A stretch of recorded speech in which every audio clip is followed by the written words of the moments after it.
శివాయ బ్రహ్మణే నమ. వీరబ్రహ్మేంద్ర స్వామినే నమోండవ. జై వీరబ్రహ్మ జై గోవిందవంబ జై. ఓం హ్రీం క్లీం శ్రీం శివాయ బ్రహ్మణే నమోండవ. మకర రాశి జాతకుల యొక్క జీవన గమనంలో అనుకూలవంతమైనటువంటి ఫలితాల యొక్క పరంపరే కొనసాగుతుంది. ఎందుకంటే ద్వితీయ ధనస్థానం వాక్స్థానంలో రాహు సంబంధమైనటువంటి పరిస్థితి, తృతీయంలో శని భగవానుడి యొక్క స్థితిగతుల వల్ల ఆర్థికపరమైనటువంటి అంశాలు అనుకూలవంతం కాబోతున్నాయి.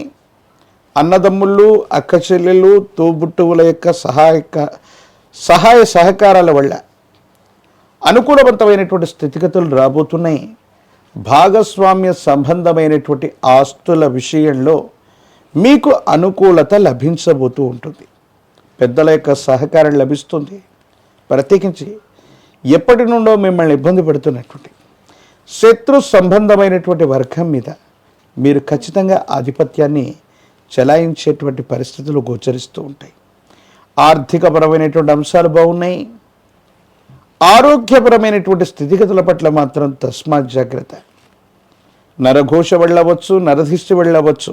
దీర్ఘకాలికంగా ఉన్నటువంటి ఆరోగ్య సమస్యలన్నీ కూడా, ప్రత్యేకించి గ్రంథులకు సంబంధించినటువంటి ఆరోగ్య సమస్యలు మిమ్మల్ని ఇబ్బంది పెట్టేటువంటి అవకాశం ఉంది. ఊబకాయం అవ్వచ్చు, మధుమేహం అవ్వచ్చు,